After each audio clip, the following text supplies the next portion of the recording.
ചിമ്മ ഫാമിലിയിലേക്ക് എല്ലാവർക്കും സ്വാഗതം. ഇത് ഞങ്ങളുടെ ഫസ്റ്റ് വീഡിയോ. എങ്ങനെയാണ് പിള്ളേർക്ക് നമ്മൾ ഫുഡ് കൊടുക്കുന്നതെന്നാണ്. ഇപ്പം ഞങ്ങളുടെ വീട്ടിൽ ഞങ്ങൾ പ്രത്യേക രീതിയിലാണ് ഫുഡ് കൊടുക്കുന്നത്. ഇവിടെ ഇതിന് പ്രാവിനെ ഭയങ്കര ഇഷ്ടമായതുകൊണ്ട് ഞങ്ങൾ ഇവിടെ വെളിയിലെത്തിയിരുന്ന ഈ പക്ഷികളുടെ കൂടെയൊക്കെയാണ് ഞങ്ങൾ ഫുഡ് കഴിക്കുന്നത്. അപ്പം ഞങ്ങൾ ആദ്യം ഒരെണ്ണത്തിൽ തുടങ്ങിയ ഒരു പ്രാവാണ്. ഇപ്പം എന്താണ്ട് ഒരു 10-15 എണ്ണമായി. ഇനി കുറച്ചുകൂടെ കഴിയുമ്പോൾ കുറേ പ്രാവ് ഇങ്ങോട്ട് വരും. ഈ പ്രാവിനെ ഞങ്ങൾ വിളിക്കുന്നതാണ് പോംബോ. ഈ പോംബോ എന്ന് പറയാൻ കാരണം ഇത് പോർച്ചുഗീസിൽ പ്രാവിന് പറയുന്നതാണ് പോംബോ. അതുകൊണ്ടാണ് ഇവന് പ്രാവ് എന്ന് പറഞ്ഞാൽ ഇവൻ അറിയില്ല, പോംബോ എന്ന് പറഞ്ഞാലേ കുട്ടിക്ക് അറിയത്തുള്ളൂ. അതുകൊണ്ടാണ് പോംബോയോട് കളിക്കാമെന്ന് പറയുന്നത്. അങ്ങനെ പുള്ളി പോംബോയ്ക്ക് കുറച്ച് ഫുഡ് കൊടുക്കും, ഞങ്ങളും കുറച്ച് ഫുഡ് കഴിക്കും. അതാണ് ഞങ്ങളുടെ ഇന്നത്തെ വീഡിയോ. എല്ലാവരും ലൈക്ക് ചെയ്യുക, ഷെയർ ചെയ്യുക, സബ്സ്ക്രൈബ് ചെയ്യുക. അപ്പം ഞങ്ങൾ എങ്ങനെയാണ് ഫുഡ് കൊടുക്കുന്നതെന്നല്ലേ.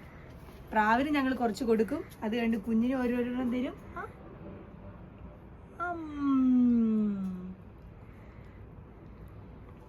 ഇതെന്താണെന്നല്ലേ, ഇത് ഓട്സും അവോക്കാഡോയും ആപ്പിളും കൂടെ മാഷ് ചെയ്തിട്ടുള്ള ഫുഡാണ്. ഇതാണ് ഇവന്റെ രാവിലത്തെ ബ്രേക്ക്ഫാസ്റ്റ്. Oh bless you.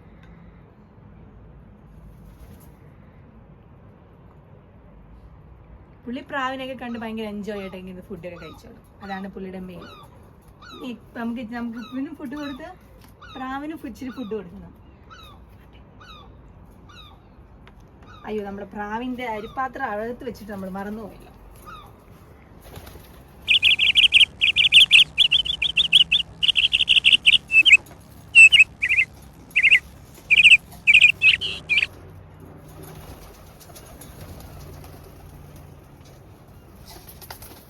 താഴെ കൂടെ ഇട്ട് കൊടുത്തു.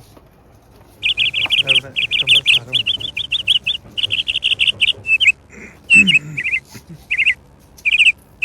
അങ്ങനെ ഇടാതെ അതെല്ലാം അതിൻ്റെ ഇടയിൽ പോവും. അതൊരു അതൊക്കെ